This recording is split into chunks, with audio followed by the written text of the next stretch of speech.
Meus irmãos, graça e paz, estamos aqui mais uma vez nessa conferência de 73 anos da nossa querida Igreja Presbiteriana, 12 de agosto, e mais uma vez eu quero falar da minha alegria de estar aqui com os irmãos nessa data tão especial de aniversário da nossa igreja, da qual eu sou filho, sou fruto, e não só isso, como eu falei pela manhã, é essa igreja que tem nos enviado e, por assim dizer, tem reconhecido o chamado de Deus em nossas vidas.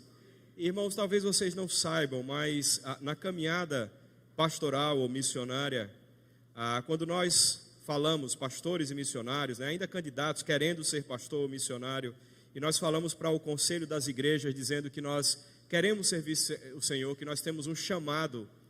Para o conselho, isso é muito subjetivo, para qualquer pessoa. Pastor, tem um chamado, eu quero servir ao Senhor. Então o conselho vai ouvir você e vai encaminhar você dentro dos passos, geralmente já pré-estabelecidos pelo conselho. Mas é importante que em certa altura a igreja reconheça o chamado. Ou seja, o chamado é dividido em duas partes, o chamado externo, que é esse que a igreja reconhece, mas o primeiro de todos é o interno, que é subjetivo, que cada um tem, e é difícil que você saiba exatamente o que está acontecendo no coração da pessoa, mas Deus usa a sua igreja para reconhecer esse chamado interno. A igreja reconhece isso através dos frutos da caminhada e etc. Então, ao longo desses anos, é notório que Deus tem usado vocês para nos abençoar nesse sentido também. Então, está no campo missionário, quando nós fomos para o campo, ainda em 96, depois, mais adiante, quando retornamos para trabalhar com o Zúpida em 2002, vocês estiveram conosco, confirmando, sendo instrumentos de Deus para dizer: Marcelo e Claudinha, nós reconhecemos que vocês de fato foram chamados por Deus. Esse é um pacote que a gente vivencia. Esse é um assunto mais teológico, mas no fundo ele é prático. E vocês fazem parte dessa história, sendo instrumentos de Deus, não só a igreja, mas também o conselho da igreja, reconhecendo que Deus tem nos chamado. E isso para nós nos dá uma alegria muito grande, porque a gente fica pensando: Deus, o Senhor sabe como o nosso coração é enganoso. E aí então a igreja confirmando, então assim, a voz que eu estou ouvindo é certa, o Senhor está nos chamando. Então Deus tem usado os irmãos para isso. E mais uma vez então também quero agradecer ao conselho da igreja por meio do reverendo Emanuel, que nos convidou. Irmãos, eu estou agradecendo todos os dias e todos os momentos, é porque realmente eu estou muito, muito grato de estar aqui com vocês. Essa é a minha casa, essa é a minha igreja. Toda vez que me chamarem, eu quero estar disponível para estar aqui, sempre que possível. Então assim, eu estou aqui com o coração aberto, eu estou alegre, estou feliz porque estou com a minha família, meu pai, a minha mãe, meus irmãos. Anos que nós não nos reuníamos, os irmãos, os 3 irmãos, sempre a gente se desencontrava, e Deus então proporcionou um bom tempo juntos lá na casa dos meus pais hoje. Então estou realmente muito alegre. E trago mais uma vez para aqueles que não estavam aqui nos outros dias o abraço da Cláudia para todos vocês. Ela gostaria muito de estar aqui, ela e os meninos, mas os meninos estão em aula. A saúde dela também não permite que ela fique se deslocando muito, mas vamos ver se Deus nos dá uma nova oportunidade com toda a família, se Ele assim permitir. O nosso ministério, irmãos, hoje basicamente se concentra na área de treinamento, na área de consultoria para missionários, para que eles possam então entender melhor o povo com o qual eles estão trabalhando e então comunicar a palavra de maneira que faça sentido, o evangelho que seja compreensível. Quando um pastor sobe aqui no púlpito, qualquer um dos pastores, algum irmão, para pregar a palavra de Deus, um dos pontos principais da palavra, que realmente mexe com os nossos corações, é quando o pastor então explica o texto e aplica a sua vida, ajuda você a entender o que é que o texto está dizendo e como ele serve em termos práticos para a vida. O missionário precisa disso, só que ele precisa disso já no primeiro momento. Para pregar o evangelho, ele tem que pregar o evangelho de tal forma que as pessoas entendam, faça sentido, e elas então, obviamente, entendendo o evangelho, deem o passo, que é essa nossa perspectiva, de que a gente espera, o passo em direção ao Senhor Jesus. E ao longo dessa jornada, Deus nos deu o privilégio de trabalhar com um dos povos mais complexos do mundo, com uma das línguas mais difíceis do mundo, semelhante ao mandarim da China. O chinês é um pouquinho ainda mais difícil, mas a língua do povo que nós trabalhamos ali é uma língua tonal, é uma língua bem difícil, não adianta explicar muitas coisas aqui. Mas o fato é que por conta dessa complexidade, Deus nos deu tanto para suplantarmos e vencermos essas dificuldades, que hoje a gente tem percebido, nos últimos anos, que Deus tem usado tudo isso para que a gente possa passar adiante para os novos missionários e inclusive para pastores também. Então nós trabalhamos de maneira bem focada hoje, o nosso ministério é contribuir com os missionários para que eles possam fazer uma análise antropológica bem acurada do povo com o qual eles estão trabalhando e então usar uma ferramenta bem importante no campo missionário. Eu não vou explicar muito, mas é a apologética missionária. E a gente então, pela graça de Deus, tem trabalhado especificamente com isso. Esse é o coração do nosso ministério ali. Então nós temos oferecido treinamento, produzido material. Então tem um livro nosso novo que vai sair, já está em pré-lançamento, Antropologia para Missionários. É um livro para missionários, mas se você é universitário, se você está na universidade, é um livro que vale a pena você ler, porque eu sei que você tem sido impactado por aspectos da sociologia, da antropologia, para poder modelar a sua mente contra a Escritura Sagrada, e esse livro vai te ajudar também a você entender um pouco melhor essa questão de cultura, sociedade, antropologia, etc. Certamente vai servir. Então, nós estamos trabalhando na área de produção de material, tem alguns livros prontos que estão aí na fila para serem impressos. Então vai sair um agora, tem um daqui para frente, está esperando só o editor concluir. E qual é o ponto? Estamos colocando à disposição aquilo que Deus nos entregou nessa caminhada. Então eu queria pedir a você que quando você se lembrasse de nós, orasse não somente pelos Rúpida, mas orasse por esse ministério. Tem acontecido coisas surpreendentes, porque o mundo missionário tem sofrido muito no que diz respeito à capacitação dos seus missionários nessa área antropológica, de antropologia missionária. Então, ore por nós. Esse ministério a gente chama de Helêntica, e Deus tem abrido portas também junto a igrejas e instituições da Igreja Presbiteriana do Brasil. Então, semana que vem, essa semana agora, quarta-feira, estarei no seminário presbiteriano de Noel Ber, falando sobre a apologética missionária de Francis Schaeffer. Então, é um assunto que é um assunto que nunca foi exposto, e foi o que Deus nos deu também no campo ali, ao estudar Francis Schaeffer. Então a gente tem servido também a nossa denominação, a Igreja Presbiteriana do Brasil, especificamente na área de apologética missionária, com esse homem, pastor presbiteriano, missionário, que esteve no campo por 36 anos dos seus 46 anos de ministério, reverendo Francis Schaeffer. Então, por favor, ore por nós, ore para que Deus abra as portas, para que Deus possa suprir as necessidades com a publicação dos materiais, etc. Temos tido apoio de editoras e isso tem sido uma bênção enorme também. Então, por favor, ore por nós, por esse ministério.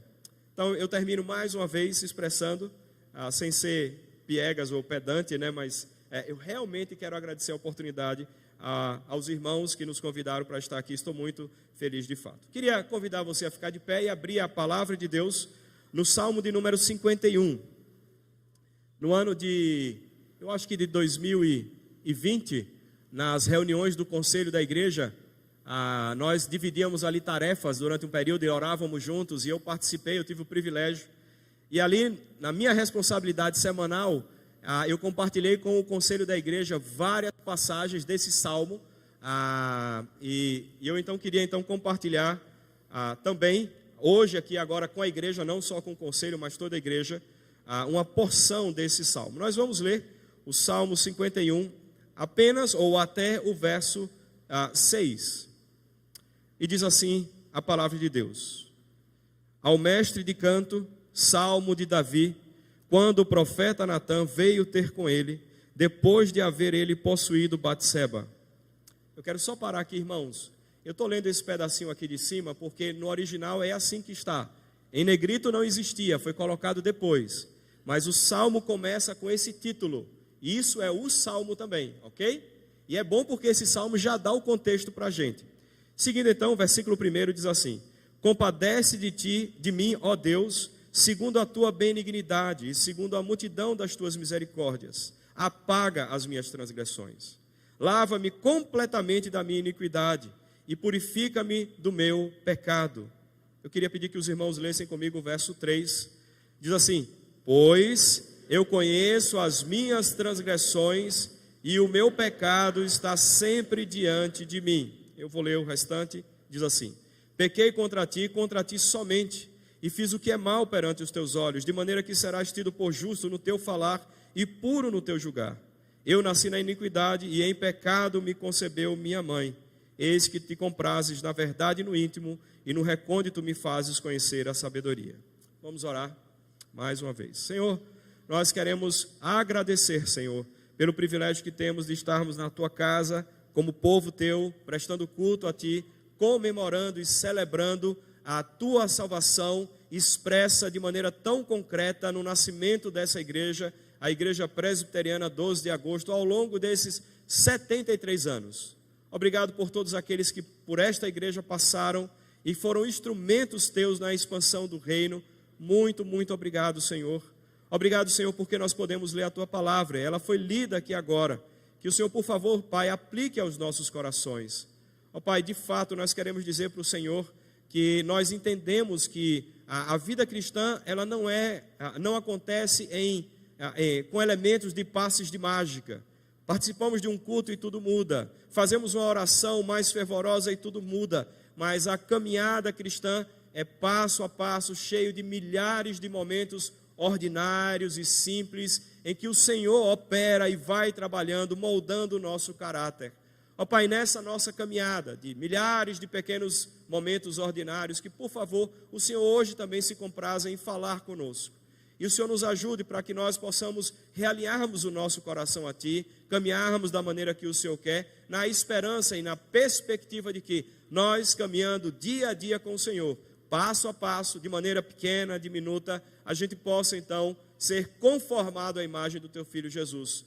E nesse processo, hoje, por favor, Senhor, dá prosseguimento a ele, fala conosco, e que a Tua palavra seja guardada em nossos corações e aplicada em nossos membros, nas relações e na nossa relação contigo e com a igreja. Oramos assim, agradecidos em nome de Jesus. Amém. Os irmãos podeis assentar.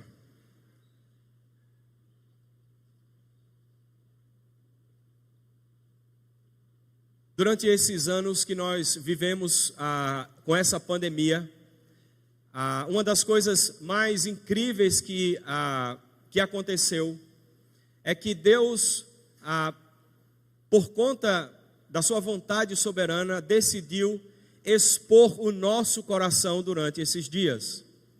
A pandemia causou dentro de nós angústia, perplexidade, medo, pavor, temor. É como se Deus tivesse então apertado o nosso coração e por entre os seus dedos todas as coisas que nós tínhamos em nosso coração, e aqui vale ressaltar, não muito boas, foram expostas. Pessoas que viviam a vida serena começaram a ter ansiedade. Pessoas que tinham uma vida tranquila começaram a viver com medo.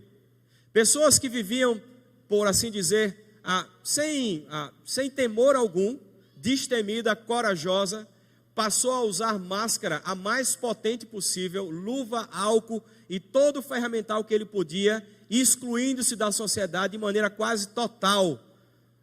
O que eu quero dizer, irmãos, é que um momento como esse de pandemia, no fundo, o que faz é expor os nossos corações, revelar o que está lá dentro.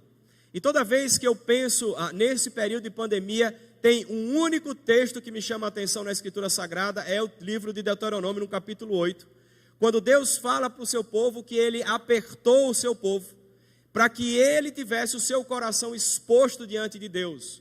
Ou seja, todo o sofrimento que o povo de Deus passou ali no deserto, foi Deus provando a cada um deles, para que fosse exposto o seu coração.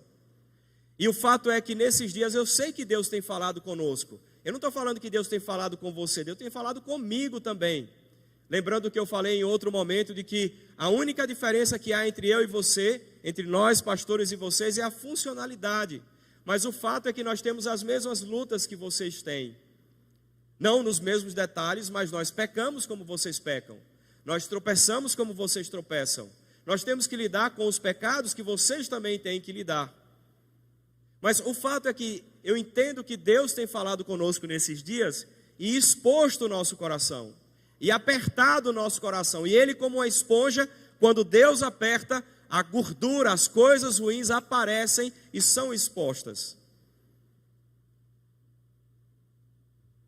Quando a gente lê um salmo como esse, dentro do contexto de 2 Samuel, em que Davi tinha pecado com Batseba, o que a gente vê é exatamente essa ideia de que Deus, em certo momento, aperta o seu servo, aperta o seu povo, para que o seu pecado seja exposto, para que ele possa tratar. E o contexto dessa passagem é um contexto terrível. Eu sei que a maioria dos irmãos sabe do contexto. Está lá em 2 Samuel, capítulo 11, a partir do verso 1 até o verso 27, você não precisa abrir. Mas eu quero só relatar basicamente para você o que o texto diz. No período de guerra, os reis deveriam sair à batalha. Isso era a função dos reis. E já tinha períodos determinados. E quando chega o período da batalha, Davi, ele se omite e fica no palácio. E em certa altura ele vai ao terraço da sua casa real. E lá de cima avista uma mulher tomando banho, nua. E ele se encanta por aquela mulher, manda que um dos seus homens vá lá, traga a mulher. Ele deita com ela. Dias depois, aquela mulher que foi envergonhada, humilhada pelo rei, voltou para sua casa e ali se lavou, se limpou. E aí então depois ela mandou dar a notícia para o Davi que ela estava grávida. E tudo isso estava acontecendo enquanto que o seu marido Urias, que trabalhava para o reino ali de Israel, o reino de Jerusalém, o reino de Davi. E ali então, aquela mulher então tem o seu marido lá no fronte de batalha, servindo ao exército de Davi. E aí então Davi começa a se preocupar com a situação e pensa, bom, eu tenho que dar um jeito para que eu possa apagar ou esconder o meu pecado. Então manda chamar Urias, o marido de Betseba, para que ele venha e compareça diante do rei. E o rei então oferece para ele algumas coisas e manda presentes e manda ele para sua casa. E a expectativa do rei Davi, nesse mal maquinado por ele, é que Urias deitasse com a mulher dele e ele depois achasse que essa mulher seria a mãe do seu filho. E Urias então, com muita honradez, disse, eu jamais faria isso. Enquanto que os meus colegas estão lá no fronte da batalha, sofrendo, correndo risco, e eu vou estar aqui deitado com a minha mulher, aproveitando a vida, e isso é inconcebível para mim. Eu não posso, é uma questão de honra, eu não posso fazer isso. Então, Davi ficou chateado. Bom, eu planejei tudo, não deu certo. Vamos para o plano B então. Davi então pede que Urias compareça a um jantar, e ele embriaga Urias e manda Urias lá para a casa dele, para que ele possa deitar com a mulher dele. O que é que ele faz? Fica do lado de fora, ele decide permanecer com a mesma postura. Dada a segunda tentativa não ter dado certo, ele então parte para o plano C. E o plano C de Davi é mandar Urias para o fronte da batalha para que ele seja morto e assassinado. E a coisa mais triste nessa passagem que eu acho, é que o próprio Urias levou o bilhete, o seu julgamento, por assim dizer. E aí então ele entrega para lá o chefe da batalha, e aquele homem então lê a carta e põe Urias no fronte, e ele é morto, e depois Davi recebe essa notícia. E aí, se não completasse tudo isso, Davi ainda toma a mulher de Urias como sendo a sua esposa também. Então você percebe um homem de Deus, que andava segundo o coração de Deus, comete um pecado absurdo. Tudo isso acontece durante aqueles dias, e até o momento que ele encontra com Natã. O comentarista João Calvino diz que a previsão e os cálculos que se faz é que do dia que ele deitou com Batseba até o dia que ele foi confrontado por Natã, isso durou aproximadamente 1 ano. Então olha o contexto desse salmo, de um homem que estava certamente anestesiado pelo pecado, e passou todo esse período até que Deus o confrontasse. É interessante porque essa passagem ela tem como função na Escritura Sagrada de nos ajudar a entendermos como nós devemos lidar com o pecado em nossas vidas. Porque esse salmo, dentro desse contexto, revela que esse homem, depois de 1 ano, é confrontado pelo profeta e diz no verso 3, porque eu conheço as minhas transgressões e o meu pecado está sempre diante de mim. Como é que um homem passa um ano e depois ele escreve um salmo tão belo como esse? Certamente tem esse texto e essa passagem, esse contexto, tem muito a nos ensinar no que diz respeito a como eu e você precisamos lidar com o pecado. Nós vemos falando sobre santidade nos 2 primeiros dias, e aí hoje de manhã falamos sobre o pecado, a luta que nós temos dentro de nós, a realidade da natureza pecaminosa dentro de nós, ou seja, o pecado ainda vive dentro de nós, ainda temos cheiro de gasolina. E o ponto é como nós podemos lidar com o pecado. E é isso que a gente vai falar aqui nessa noite em 2 pontos apenas. O primeiro deles é que nós precisamos conhecer as características do pecado. Prestem bem atenção a isso, irmãos. Durante esses dias, o meu pensamento e o meu foco, eu tenho colocado isso diante de Deus, não é que a gente ouça simplesmente, não peque, não faça isso, porque eu sei que cada um de vocês sabe disso e eu também sei. Mas que a gente possa ter instrumentos bíblicos, percepções bíblicas claras de o que é isso, o que é santidade, por que Deus é santo, o que é que Ele quer de nós, quais são os seus princípios relacionados à santidade, como é que acontece a relação de Deus conosco, como é que é a nossa estrutura humana. E agora então falar um pouco sobre como a gente pode e deve lidar com o pecado. E o primeiro ponto é exatamente isso, nós precisamos conhecer as características do pecado. A primeira delas, dentro desse primeiro ponto, é que o pecado, ele engana. O pecado, ele engana. E quando a gente fala sobre o pecado engana, a gente está falando sobre a ideia de que o pecado, ele não vem vestido de pecado. O pecado, ele não vem vestido sujo, feio, mas ele veste sempre uma fantasia, como um disfarce, para tentar enganar a mim e a você. Eu não estou dizendo que nós somos vítimas do pecado, porque o pecado faz parte de nós. Mas o que eu quero dizer é que esse pecado que faz parte de nós, ele vem transvestido ou disfarçado de forma a nos enganar e nós achamos que está tudo bem. Eu fico pensando Davi ali no terraço, olhando aquela mulher ali, o que é que ele pensou para consumir o pecado ou consumar o pecado? Certamente, como Tiago nos ensina, que o pecado, ele nasce em nosso coração, Deus não tenta a ninguém, e uma vez que você concebe o pecado em seu coração, ou seja, você decide pecar, acabou, e você parte para cumprir aquilo que você se propôs.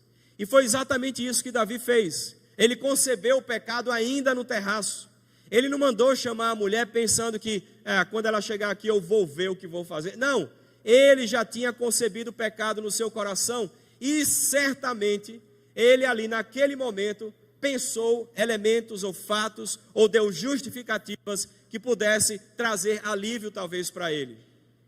Ou alguma coisa que pudesse ser positivo na sua perspectiva. Ou seja, o pecado sempre vai nos enganar. É curioso porque certa vez eu estava ouvindo um irmão dando um testemunho na nossa missão, na UEC, e ele dizendo assim, irmãos, eu queria dar um testemunho, mas eu queria assim, um testemunho de confissão de pecado.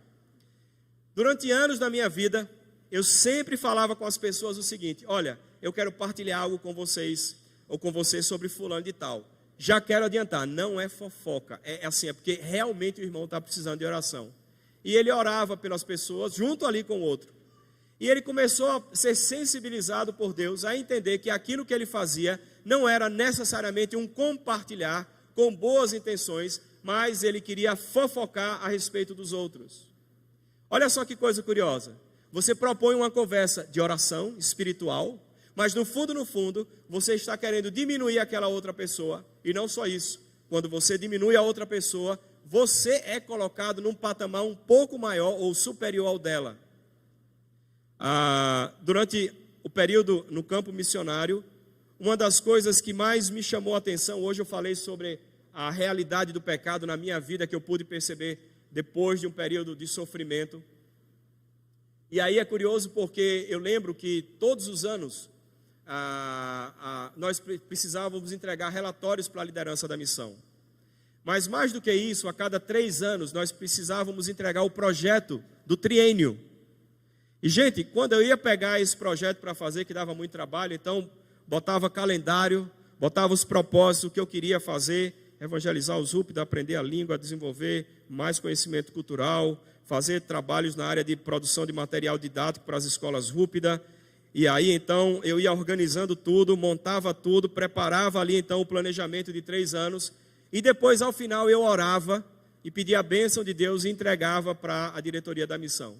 E eu lembro algumas vezes o reverendo Ronaldo Lidório, que era o nosso diretor, ele me procurava, a minha Cláudia, e fazia bem assim, falava assim: Marcelo, nós não pedimos nada disso para você. Eu estou achando que tem coisa demais aqui, você acha que dá conta?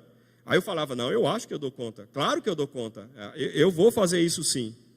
Mas o curioso é que durante todo esse processo de planejamento e inclusive de execução das tarefas no campo missionário, no geral, eu primeiro planejava para depois pedir a direção e a graça de Deus. Ao invés de fazer exatamente o inverso, orar, pedir orientação a Deus, Deus me ajude, eu vou fazer um planejamento agora, etc. Então, aquilo que se apresentava diante da diretoria como um servo com total e plena disposição, querendo servir a Deus da maneira melhor possível, de maneira, positivamente falando, mais intensa, para que aquele povo conhecesse o Evangelho. No fundo, ali tinha um jovem missionário orgulhoso, vaidoso, pensando que no fundo, o campo missionário seria marcado por 2 etapas, antes de Marcelo e depois de Marcelo. Percebem, irmãos, como nós somos capazes de cometer pecados severos contra Deus e achando que estamos fazendo a coisa mais bonita, porque o pecado anda disfarçado.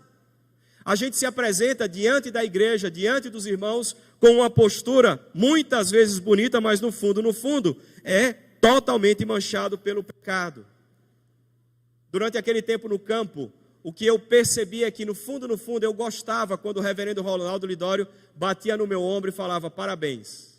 Ou quando ele me convidava para cumprir algum papel na missão específico, e eu ia lá, fazia tudo, e no final ele falava: cara, obrigado, como é bom ter você.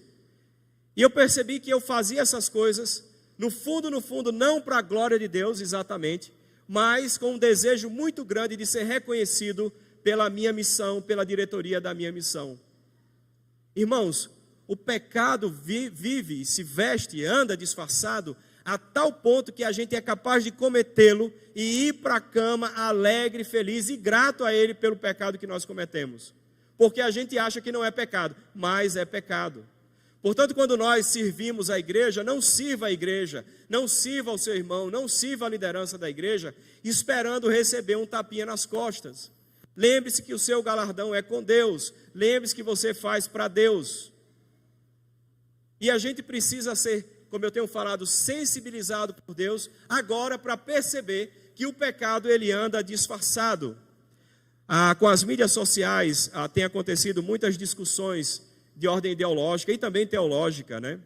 E é curioso porque muitas pessoas prezam, inclusive no meio presbiteriano, meio nosso, reformado, como tendo a doutrina correta, e eu não tenho nenhuma dificuldade a respeito disso. Realmente a doutrina da igreja presbiteriana, que é a doutrina reformada, ela é uma doutrina muito bem fundamentada na Escritura, e a ponto de nós não precisarmos ter medo, eu e você, da condução, biblicamente falando e teologicamente falando, da igreja por parte da liderança, porque nós temos uma sólida doutrina. Mas o fato é que se a gente se gaba disso, no fundo, a gente pode e está revelando o nosso orgulho teológico. Então é muito curioso, porque nós temos a melhor doutrina, e eu falo isso tranquilamente. Eu sou um pastor presbiteriano, eu sou professor no seminário de Brasília, eu sou professor visitante no Andrew Jumper. Eu conheço a doutrina reformada, mas nós não precisamos ter uma postura de orgulho quanto a isso. Paulo, escrevendo aos Romanos, ele mostra claramente: aqueles que conhecem mais a Escritura tendem a se colocar numa posição superior do eu sei. E então olha para os que não sabem e despreza os que não sabem muito. E nós fazemos isso muitas vezes, especialmente reformados. Ou seja, a nossa postura de achar e acreditar, nós temos a doutrina correta e é bom isso. E aí, no entanto, a gente é orgulhoso. Francis Schaeffer, na sua caminhada ministerial no ano de 1950, estava preparando um documento para falar de uma linha teológica equivocada, não bíblica, anti-Deus, de Karl Barth, que eu falei esses dias também. E aí então o Francis Schaeffer vai conversar com Karl Barth, e ele vai fazer perguntas para Karl Barth, para saber qual é a linha teológica dele de fato. Ele estava escrevendo um texto sobre a teologia de Karl Barth, que é chamado de neo-ortodoxia. E aí então ele chega para Karl Barth e pergunta: Karl Barth, é verdade que Deus criou o mundo? Aí ele falou: é claro, Deus criou o mundo no ano primeiro depois de Cristo. Oxe, como é assim? E aí então, Francis Schaeffer e os amigos dele fizeram mais algumas perguntas, se retiraram, foram embora. Francis Schaeffer terminou o seu artigo. Esse artigo foi publicado em português ainda pelos idos de 1960, 70. Ele foi traduzido imediatamente para português e francês só esse texto. Ali em 1950 mesmo. E aí então Francis Schaeffer manda o documento para Karl Barth, para que Karl Barth olhasse. E ele responde então em uma carta dizendo: você age como se fosse uma polícia teológica querendo acabar com todo mundo. Já publicou, faça o que você quiser. Mas aquela carta mexeu profundamente com Francis Schaeffer.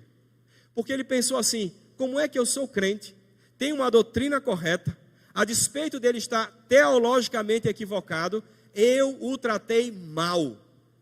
Eu vou combater, eu vou continuar combatendo essa teologia, porque ela não é bíblica.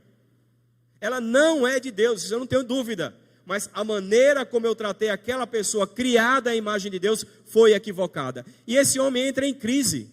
Ele percebeu que aquilo que era um dos pontos mais fortes na sua caminhada, uma boa formação teológica, ele tinha estudado com os melhores teólogos da época, no recém-formado seminário de Westminster, lá nos Estados Unidos. E esse homem então entra em crise, e ele, percebendo o disfarce do pecado em sua vida, falou: Deus, por favor, não me permite que eu seja orgulhoso por causa dessa doutrina. Eu vou continuar ensinando, mas eu preciso olhar as pessoas como o Senhor as vê. Elas foram criadas à sua imagem e semelhança. Eu quero viver uma verdadeira espiritualidade, não só um conhecimento bíblico correto, mas esse conhecimento aplicado à minha vida diária, e eu quero andar nos caminhos do Senhor. E fruto dessa crise de pouco mais de 2 meses, Francis Schaeffer então escreve o seu livro, A Verdadeira Espiritualidade, porque Deus revelou e tirou a máscara do pecado que havia no seu coração. É tão curioso isso, porque as pessoas pecam e às vezes acham e consideram isso tranquilo, porque não conseguem perceber. Uma segunda característica do pecado, ainda estamos no primeiro ponto, eu falei sobre a ideia de que o pecado engana. A segunda característica é que o pecado, ele endurece o seu coração, nosso coração.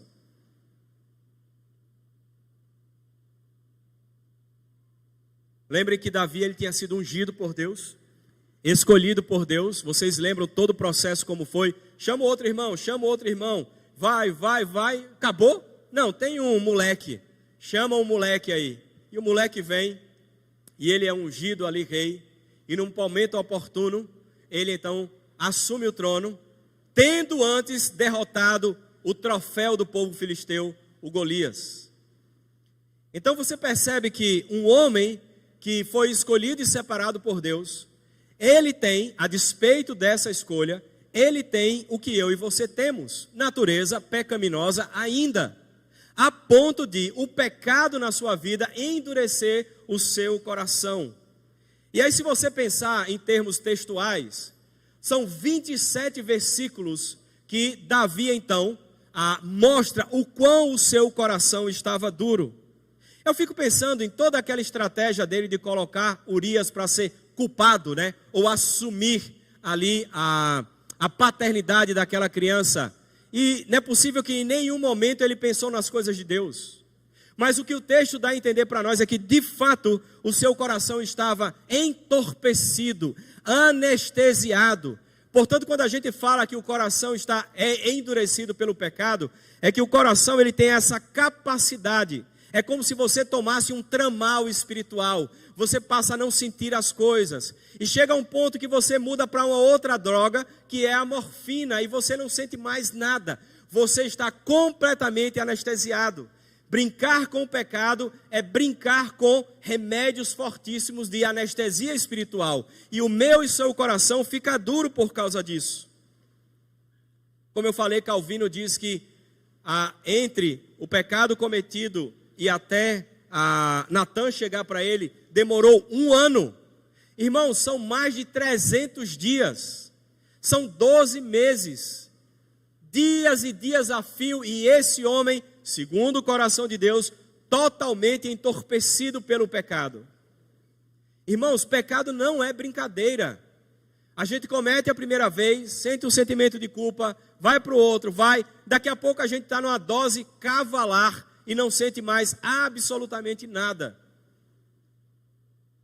É curioso porque nesse processo, quando nós passamos a não sentir mais as coisas, ao mesmo tempo que nós ficamos ultra tolerantes conosco mesmos, né, cada um consigo, bem tolerantes, toda vez que alguém faz alguma coisa que está fora do script, ou que pisa um pouquinho fora da linha, você automaticamente aponta. Quer dizer, você está anestesiado, mas consegue perceber o pecado de todo mundo.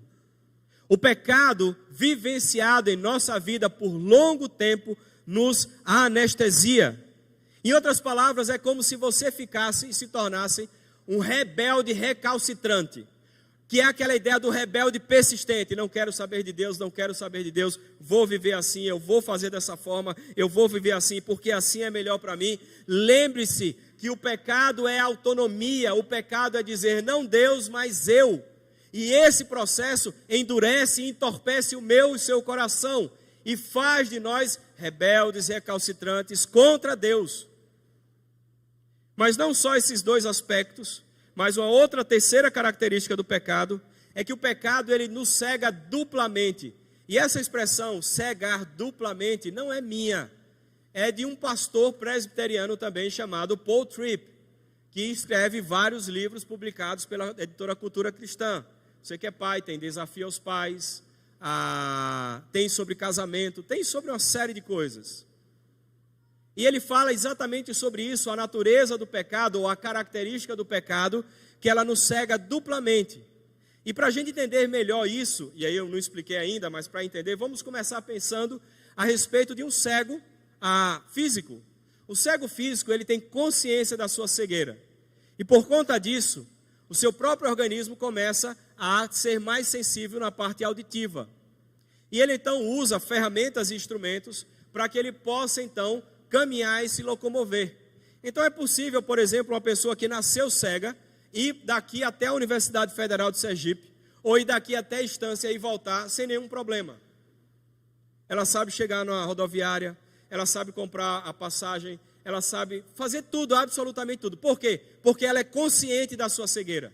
E por conta dessa consciência, ela consegue, por assim dizer, driblar a cegueira e viver nesse mundo usando outros recursos além dos olhos. Porque ela não tem os olhos, né? Apesar de não ter a visão. E aí então, essa pessoa tem tranquilidade de viver, mas o pecado faz com que a gente seja cego duplamente. Então o que acontece? O pecado é fruto da nossa própria cegueira espiritual, ou seja, lá dentro de nós há uma tendência a sermos cegos para os nossos pecados. Mas o que o Paul Tripp quer dizer para nós, e o que acontece com a gente, é que nós ficamos cegos à cegueira espiritual que já está no nosso coração.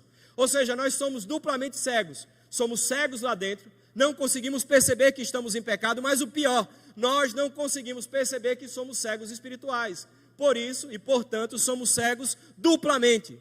Ou seja, Davi, o homem segundo o coração de Deus, estava vivendo num processo e num momento de cegueira espiritual. Pecou contra Deus e permaneceu ali, mas ele não percebia que ele estava cego, portanto, cego duplamente. Então é curioso isso, porque à medida que as coisas acontecem e que nós cometemos o pecado, ficamos anestesiados, ficamos cegos, mas acima ou por cima dessa cegueira também tem uma outra cegueira que não permite que a gente perceba que a gente é cego. Em quarto lugar, ainda nesse primeiro ponto, uma outra característica do pecado é que o pecado ele anda em bando. Não existe essa história, irmãos, de, é só um pecadinho. Não existe isso. Vamos voltar lá para Davi, aquilo que eu falei no início. Vamos fazer aqui a lista. Primeiro pecado, omissão. Concordam comigo? Segundo pecado, cobiça. Olha só. Ele era para ir para a guerra, não foi. Se omitiu. Segundo, fez, né? A gente fala, né? Mente vazia é a oficina do diabo, né? Mente vazia é o coração pecaminoso vai fazer e aprontar dos seus. Mas o segundo pecado é cobiça. Desejou o que não era dele. Desejou a mulher de Urias. Terceiro pecado, ele adultera com aquela mulher. Aí o outro pecado, além da cobiça, é arquitetar o mal. Irmãos, arquitetar o mal é pecado. Arquitetar o mal é pecado. E ele arquiteta o mal, planeja enganar todo mundo, fazendo Urias deitar com a mulher dele. E esse arquitetar o mal é implementado ali por 2 vezes e não consegue, e ele termina o processo dando a carta para que Urias fosse assassinado. E aí então vem terceiro, quarto, quinto, então o pecado dele, o homicídio. Ele matou um dos seus homens. Irmãos, ele não matou um desconhecido, não. Ele matou um que era do seu reinado.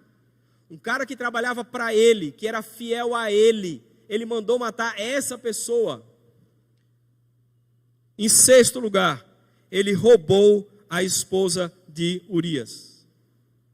Portanto, irmãos, quando nós pensamos em pecado, a gente precisa ter essa percepção de que ele sempre vai vir em bando. Não tem essa história de um pecado só. Um pecado é aquela história bíblica que a gente bem sabe. Um abismo chama outro abismo. O pecado é assim, vem um, vem outro, daqui a pouco está uma coisa monstruosa. As pessoas hoje em dia, elas precisam aparentar que estão bem. E aí, tem bancos e mais bancos, fintechs, que oferecem tudo para você. Você vai online, não precisa fazer nada, pega um cartão, começa com 1.500, dá conta ali, usa o cartão, usa. Daqui a pouco você está afogado em dívidas, porque você queria se apresentar ou parecer que você estava bem, que você tem um bom celular, talvez que você tenha uma boa casa, talvez que você se vista bem. E aí então você meteu os pés pelas mãos. E aquele pecado inicial, talvez ligado à vaidade, a temor de homens, querendo ser reconhecido pelas pessoas, se tornou em outros tantos pecados, e que agora você não tem como mais juntá-los e resolvê-los. Certa vez eu ouvi uma história de um container que caiu no mar, no Pacífico, de um barco. E esse container tinha milhares de patinhos dentro, amarelos. E chegou um ponto, depois de alguns meses, que os patinhos estavam chegando em várias praias em todos os continentes do mundo. E o pecado é como esse container. Na hora que ele é executado e cai na água da nossa vida, vai aparecer um monte de patinho. E tome-lhe patinho. E você pensa que era só um pecado e agora o patinho não tem mais como ser sustentado, porque tomou uma dimensão maior. E então agora você precisa lidar com essa ideia de que o pecado, na verdade, ele anda em bando. Se a gente bem lembrasse a passagem de Paulo aos Romanos, quando ele fala sobre, ali no capítulo 1, a partir do verso 18 até o 32, Paulo mostra claramente que as pessoas que suprimem Deus, rejeitam a Deus, no final, eles vão ter uma lista imensa de pecados. E ali ele traz uma lista só de 21 pecados. Não tem como, irmãos, quando a gente peca, o pecado vai andar em bando sempre. Você faz uma ação, para você reparar e não ser pego, você mente, você engana, você disfarça, você faz isso, você faz aquilo outro, e no final, para você juntar todos esses patinhos, é tarde demais. Nós precisamos entender como funciona o pecado, para que a gente possa lidar com ele. O pecado engana, entorpece ou endurece, cega e ele anda em bando. E a gente consegue perceber a partir desse contexto que a gente pode aprender a lidar com o pecado agora num aspecto mais positivo e não negativo, né? Falando de como o pecado é, as suas características, mas de algo positivo.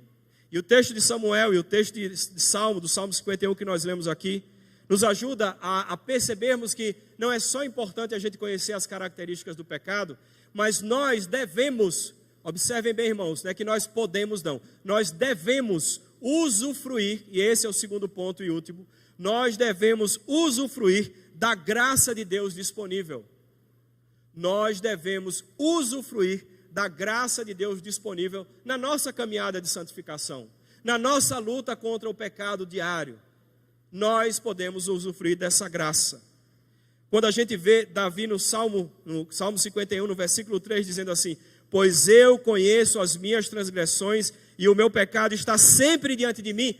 Somente alguém pode dizer isso se a graça de Deus for derramada sobre ele. Não tem nenhuma possibilidade que qualquer um de nós, pelo nosso próprio esforço, seja capaz de falar isso, não só para Deus, mas para qualquer outra pessoa e diga: pois eu conheço as minhas transgressões e o meu pecado está sempre posto diante de mim. Porque isso acontece como manifestação da graça de Deus. Se a gente pudesse traduzir esse versículo de maneira mais clara e mais ampla, seria mais ou menos o seguinte, prestem atenção. É como se Davi estivesse dizendo, eu poderia aqui discorrer, irmãos, sobre a expressão transgressão, está aqui no papel, transgressão, pecado, o que é explicar, eu sei que os irmãos sabem. E eu vou direto para uma tradução mais amplificada dessa passagem. É como se Davi estivesse dizendo para mim, para você e para o Senhor, dizendo assim: pois eu conheço as minhas rebeldias intencionais contra o Senhor, quebrando afrontosamente a minha relação pactual com Deus. É isso que ele está falando aqui. Ele está entendendo a dimensão do pecado na vida dele. E ele diz assim: e eu consigo enxergar continuamente a imundícia ou a sujeira, a nódoa que está estampada na minha alma, no meu coração, e eu não consigo tirar o olho dela, a qual preciso urgentemente que o Senhor faça uma profunda lavagem. É isso que Davi está falando. Ele está dizendo: eu tenho conhecimento pleno do que está acontecendo no meu coração. Davi, naquele momento, ele estava usufruindo, da graça que tinha sido disponibilizado para ele. E essa graça, na verdade, são uma moeda de dois lados, que serve para mim e para você também. A primeira delas é a palavra de Deus. Davi foi confrontado por um profeta que levou a palavra de Deus para ele.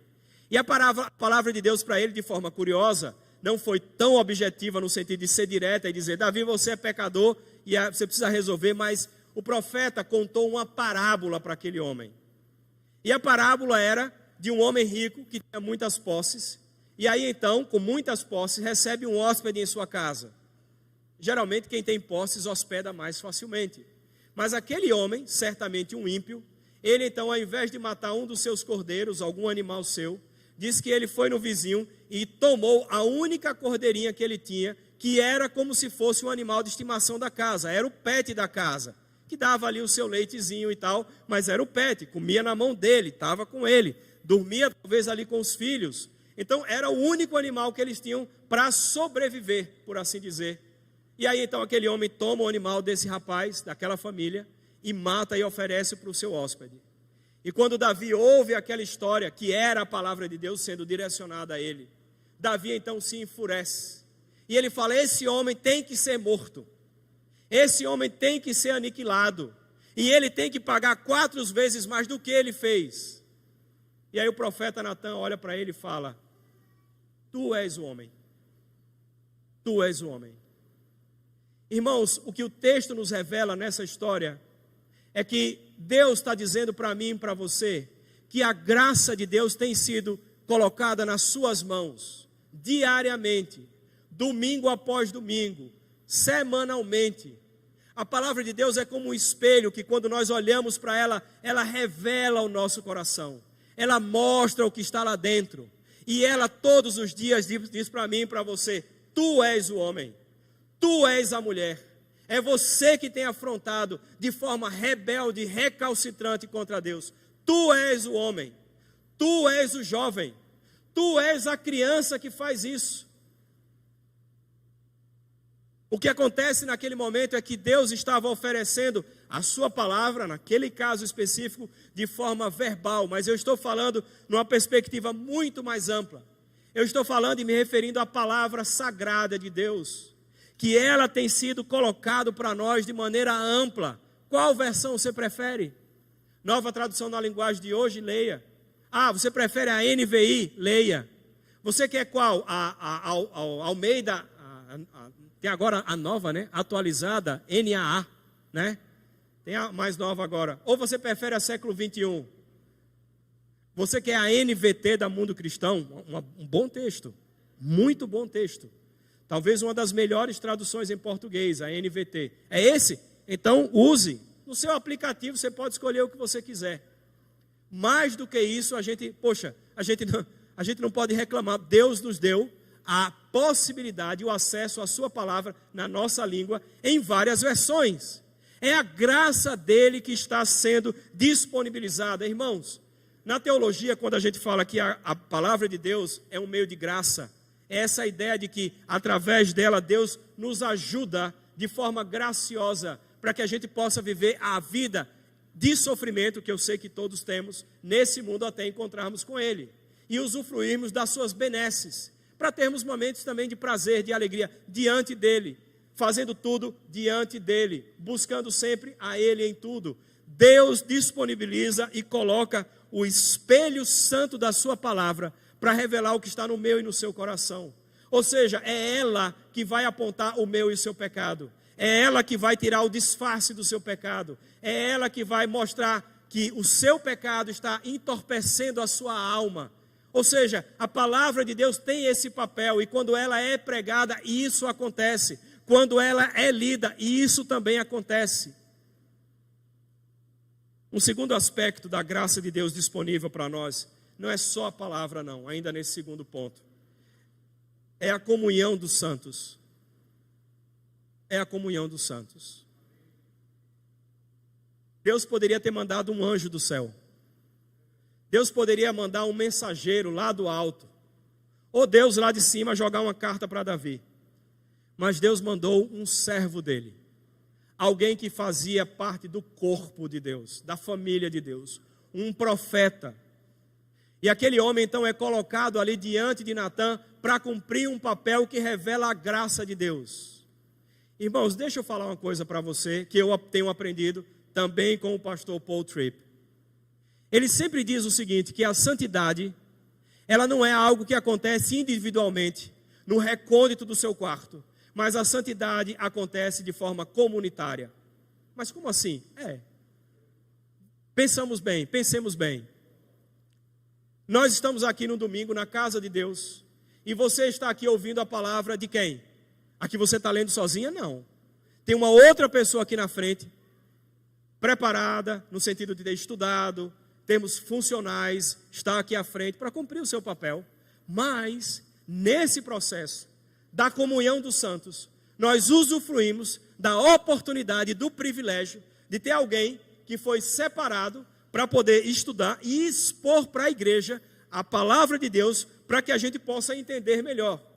Ou seja, se todo dia você tem o espelho da palavra de Deus, aos domingos, muitas vezes, Deus põe um big espelho aqui para você ver quem você é. E dentro do processo de santificação, esse momento aqui faz parte da sua caminhada espiritual. Ou seja, Deus promove o ajuntamento do povo dele, para que esse povo junto então possam ouvir a palavra de Deus e ser então edificado e ser colocado diante do espelho da palavra de Deus para poder lidar com o pecado que é tão real em nossas vidas. Mas mais do que isso, porque essa faceta da graça de Deus disponível na comunhão dos santos é confortável, mas tem um outro aspecto, que é o seguinte: há pecados em nossas vidas, e eu vou começar pela casa, que quem conhece são os nossos cônjuges, ou os nossos pais, ou os filhos. E ali então, quando os nossos cônjuges, cada um respectivamente, falam para nós dos nossos pecados, geralmente a gente reage com um coice. Desculpa eu falar assim, tá, irmãos? Com um coice. Porque é difícil ser confrontado pelo nosso pecado. Mas Deus nos deu o privilégio de, ao vivermos com o nosso cônjuge, alguém que conhece a gente, e às vezes até melhor, em termos de percepção, ele ou ela foram colocados por Deus para nos ajudar na caminhada nesse processo de santificação. Mas não para por aí. O que acontece é que quando nós estamos aqui na igreja, e às vezes os embates que nós temos, na verdade, muitas e muitas vezes é uma ação de Deus para ajudar a mim e a você a caminharmos nesse processo de santificação. Deus está exortando através dos nossos irmãos para que nós sejamos expostos ao nosso próprio pecado e então aprendermos a lidar com ele. Mas o fato é que nós não gostamos quando isso acontece. Pior, nós não estamos dispostos a colocar a mão no ombro do nosso irmão, chamar no canto e exortá-lo em amor, não porque você é melhor, mas porque Deus tem colocado você para fazer isso. Certa vez em São Gabriel da Cachoeira, na igreja presbiteriana da Aliança, quando ainda era IEVINDE, que foi plantada ali pelos nossos irmãos reverendo Ronaldo, Lidório e Rossana, e o nosso querido reverendo Francisco e Rose. E eu estava ali no momento do ofertório, levando a minha oferta lá à frente, e na minha frente tinha uma criança, naquela época de 4 anos, e, se eu não me engano, e essa criança então foi lá, no gasofilácio, foi colocar a sua oferta, R$2, e ela, quando colocou bem naquela frechinha a metade do dinheiro, ela olhou para um lado, olhou para o outro, viu que não tinha ninguém, colocou no bolso e saiu. E eu estava atrás dela vendo todo o processo. Chamei a avó da criança e a mãe, uma mãe solteira, e aí eu chamei as duas, eu falei, eu queria conversar com vocês sobre o seu filho. Eu quero dizer para vocês o seguinte, Deus ama tanto, tanto, tanto o seu filho, que Ele não permitiu que o pecado dele fosse encoberto. Eu vi, mas eu estou falando aqui em particular com vocês, porque Deus quer cuidar e ajudar vocês na criação deles. E eu contei então para a mãe e para a avó o que tinha acontecido. Obviamente elas ficaram um pouquinho tristes, um pouquinho abatidas. Dias depois o avô da criança me procurou e falou, Marcelo, você não sabe, nós estávamos intrigados há meses. Todo domingo nosso neto chegava em casa com um Cheetos, um saquinho de Cheetos. E a gente não entendia como é que ele conseguia esse saquinho de Cheetos. E era o dinheiro que a gente mandava para a oferta. Lá não é Cheetos não, tá, irmão? Lá é milito. Então, se você chegar em São Gabriel e falar Cheetos, ninguém sabe o que é. Né? Vão pensar que são chicos, mas é milito. E ali, então, o pecado daquela criança foi revelado.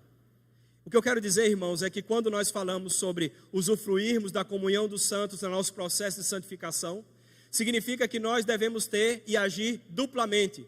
Agir em termos de ter uma ação para exortar o nosso irmão com amor, com sabedoria, mas também para estarmos dispostos a ouvirmos a exortação dos outros na nossa caminhada, porque eu e você lutamos contra o pecado, eu e você vivemos dessa forma.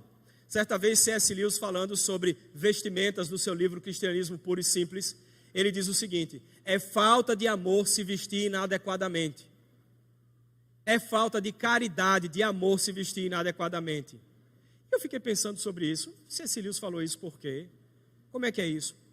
É óbvio, o que ele está querendo dizer é o seguinte, nós somos propensos ao pecado, certo? Propensos ao pecado, temos a natureza pecaminosa dentro de nós. Aí vem uma moça vestida inadequadamente, sensualizando, ou um rapaz também sensualizando. O que é que acontece? O que você está fazendo é o seguinte, o seu irmão já tem as lutas contra o pecado na sua vida, e você então está colocando uma brasa naquele coração de álcool que está ali guardadinho, quietinho. Vai pegar fogo esse negócio. E C.S. Lewis então diz, é falta de amor.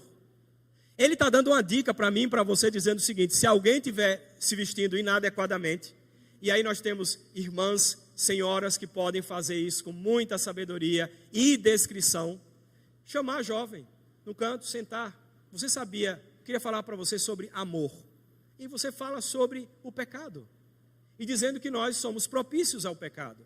E toda vez que aquela irmã se veste assim, faz mal para ela e faz mal para os outros, porque isso não é adequado para um cristão. O cristão precisa amar ao próximo. Percebe, irmãos, que quando nós pensamos na caminhada de santidade, nós precisamos estar dispostos, duplamente, internamente para receber a exortação e ativamente, externamente, para a gente poder exortar as outras pessoas. Naquela ocasião, Natã foi o instrumento de Deus para exortar Davi. E ele jogou duríssimo. Ele não brincou com Davi. Ele levava o pecado a sério. A obediência no cumprimento do seu papel da sua função como profeta, ali do seu ofício, ele foi lá e fez o que ele deveria fazer. A caminhada em santidade, irmãos, é em comunidade. E nós precisamos estar dispostos a falar com o nosso próximo. Davi, ele foi alcançado pela graça disponível da palavra de Deus e da comunhão dos santos. Talvez o que o seu irmão e a sua irmã esteja precisando é que você que a conhece, que o conhece, se aproxime dele e converse com ele. Outro dia estávamos conversando, eu e um irmão nosso, Cristo, muito amigo. Deus tem me dado alguns amigos na caminhada. E esse irmão então falou comigo no linguajar um pouco impróprio. E eu falei para ele o seguinte: irmãos, eu sei que isso não é fácil, eu não estou dizendo que eu sou perfeito nesse ponto. Mas eu tenho sido de fato incomodado por Deus nessas coisas. Eu fui, procurei e falei: irmão, é o seguinte, na mesma hora eu falei: olha, eu quero ser seu amigo. Deus nos fez para vivermos em comunhão. Nós somos a expressão da amizade e do relacionamento que há na nossa trindade. A trindade, Deus Pai, Deus Filho, Deus Espírito Santo. Eles são amigos, habitam um dentro do outro, eles vivem em harmonia plena. É uma coisa maravilhosa e Ele nos fez a sua imagem. E nós temos que ser amigos.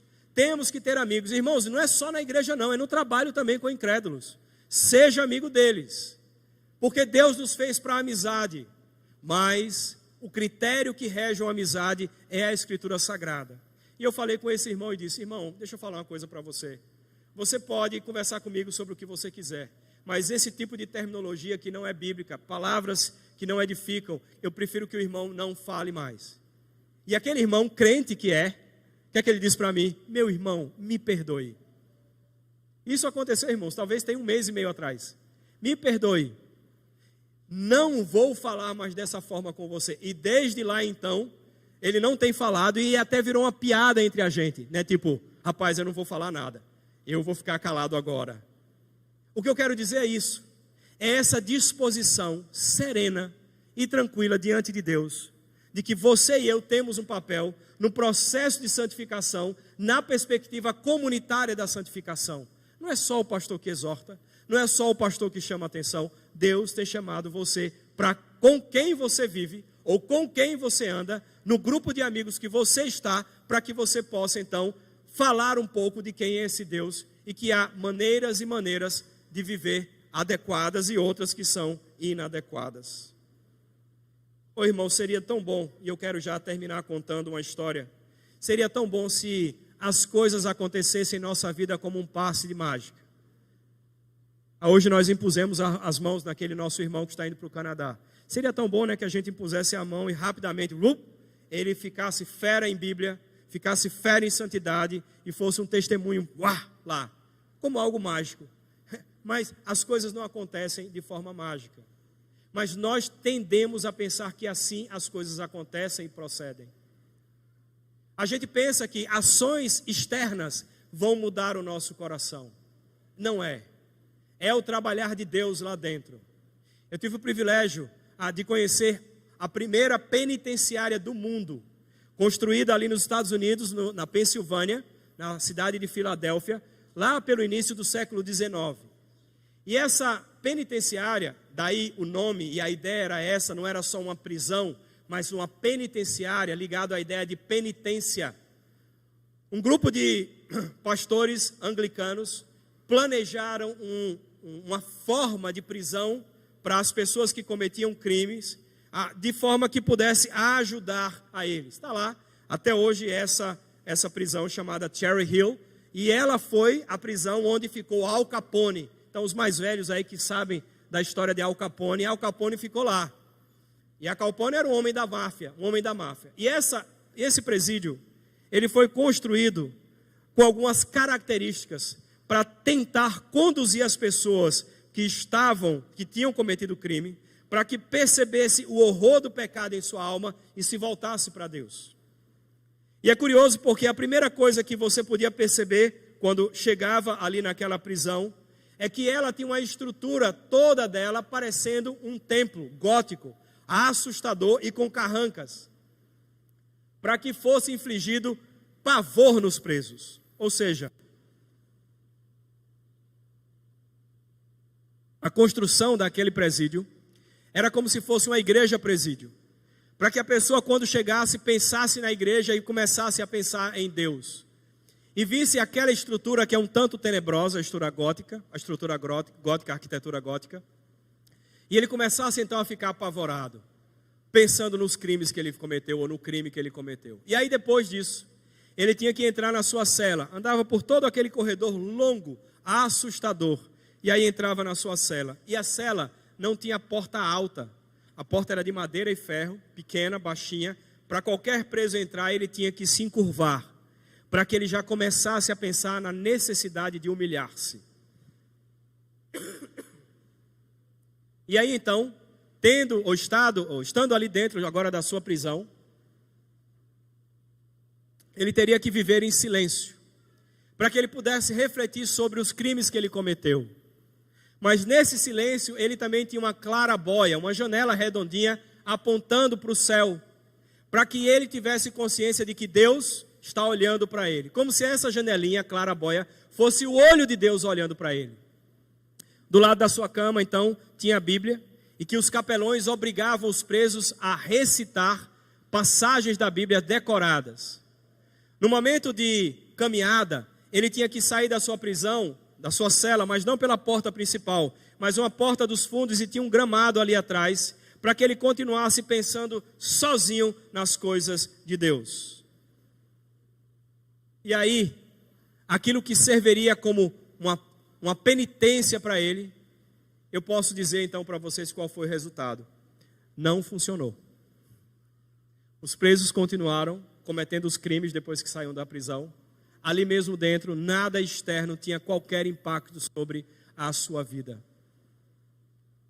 O que eu quero dizer, irmãos, com isso, é que nós que temos a consciência plena do pecado em nossas vidas, precisamos entender que a ação do processo de santificação não diz respeito a ações externas propriamente, mas ações internas no meu e no seu coração. E isso acontece, como eu venho falando, com a palavra de Deus e a vida em comunhão. E eu queria então concluir trazendo à memória dos irmãos algumas coisas que os irmãos já sabem, mas são de profunda importância. A primeira delas, cuide da sua vida devocional. Leia a palavra de Deus diariamente. Ore diariamente. Todo dia, irmãos, quando você acorda, é um novo dia, é uma nova etapa. Não tem como aproveitar de maneira objetiva a leitura bíblica que você fez há 2 domingos atrás, ou há 3 dias atrás, para o dia de hoje. Ou seja, cada dia você vai ter que lutar contra o pecado no seu coração. Mas isso não é você com o seu próprio esforço, mas por meio da graça da palavra de Deus. Nós precisamos lidar com a realidade que o pecado não é um brinquedo, que a gente faz o que quer com ele achando que sairemos ilesos. Precisamos levar o pecado a sério.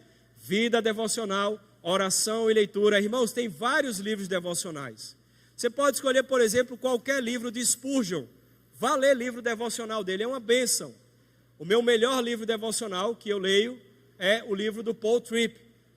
Eu não sei como é em português, Novas Misericórdias a Cada Manhã, da editora Peregrino. Acho que é Novas Misericórdias a Cada Manhã. Está lá, tem um texto, você lê um ensinamento bíblico, ao final tem uma passagem para você ler. Faça isso, coloque diante de Deus os seus pedidos de oração, faça uma lista de oração no seu celular, naqueles aplicativos. A Google oferece um, não é propaganda, né? Mas pega lá e põe a sua lista e todo dia vai lá e tira um momento de manhã cedo, antes de você sair. Se você acorda às 6, acorde um pouquinho antes, para você poder ter esse tempo com Deus. Outro aspecto, além de de ter cuidado com o pecado e a devocional, mas um outro aspecto é usufruir de maneira humilde das relações fraternas do corpo de Cristo. Irmãos, precisamos estar dispostos. Nós não podemos ser um castelo fechado com um lago ao redor dele que ninguém tem acesso. Vida cristã é vida de vulnerabilidade para a glória de Deus nessa caminhada de santificação. Como assim? É você estar disposto a ouvir o seu irmão lhe exortar e você fazer o mesmo. Não com raiva, não sem humildade, mas pensando em Deus e na necessidade que nós temos de obedecer a Deus, de sermos santos. Dependamos, se eu posso dizer assim, uns dos outros desse processo. Tem coisas que mesmo na nossa devocional, nós não vamos perceber. Mesmo lendo a Bíblia sozinho, não vamos perceber. Mas Deus levanta a sua igreja para que outras pessoas façam isso. Nós precisamos ser gratos a Deus pela sua bondade em nos ajudar na luta diária contra o pecado. E aqui eu não posso deixar de me omitir e dizer, precisamos, como eu falei pela manhã, viver a cada dia o Evangelho. Reconhecer que somos pecadores, pedir ajuda a Deus, Deus, por favor, me ajude com a luta diária com o pecado, se arrepender, ser humilde diante de Deus, diante dos irmãos, confessar os seus pecados aos irmãos, orar a Deus, pedir ajuda ao Senhor Jesus e seguir nesse processo em vida de santificação. Irmãos, Deus tem nos falado nesses dias a você e a mim sobre santidade, sobre pecado e como nós podemos lidar com tudo isso. E só podemos vencer o pecado se for pela graça de Deus. Eu não queria pedir a você que fizesse um voto ou um pacto com Deus agora, assim dizendo, Deus, eu prometo que eu vou fazer tudo isso. Pelo contrário, eu preferia que você dissesse assim para Deus, Deus, eu quero dizer que eu reconheço que sou pecador, que tenho uma luta contra o pecado. Entendo melhor agora o pecado, mas eu sei que há uma graça disponível para nós. A palavra, a igreja, mas eu quero dizer que eu mesmo, pelo meu próprio esforço, não consigo fazer tudo isso. Mas eu dependo do Senhor, e que o Senhor, por favor, me dê a graça de colocar em prática a tua palavra e usufruir dessa graça disponível a mim. Eu acho que essa seria a melhor oração. Curva a sua cabeça, vamos orar juntos dessa forma. Senhor nosso Deus e nosso Pai, nós queremos reconhecer e colocar diante de Ti a nossa pequenez de percebermos quão pecadores nós somos e o quanto nós carecemos do Senhor em tudo. Pai, por favor, queremos dizer que nós, como Paulo, lutamos contra o pecado em nossa alma, em nossa vida, e nós muitas vezes somos derrotados. Mas nós queremos então lançar mão e usufruir dessa graça disponível, para que nós possamos viver, não individualmente, mas como povo Teu, em comunidade, possamos andar em comunidade ou em santidade. Ajuda-nos, ó Pai, humilha-nos e quebra-nos. Ó Pai, todas as vezes que nós prometemos algo ao Senhor, nós nunca cumprimos. Tiago já nos exortava a isso, que nós devemos ter cuidado com os votos. E por favor, nós diante dessa palavra de Tiago dizemos só isso. Senhor, seja gracioso conosco e compadece de nós. Nos ajuda a cumprirmos aquilo que o Senhor demanda de nós, a santidade. Nós precisamos de Ti. Nós oramos em nome daquele único que é santo, o Teu Filho Jesus. Em nome dele que nós oramos. Amém.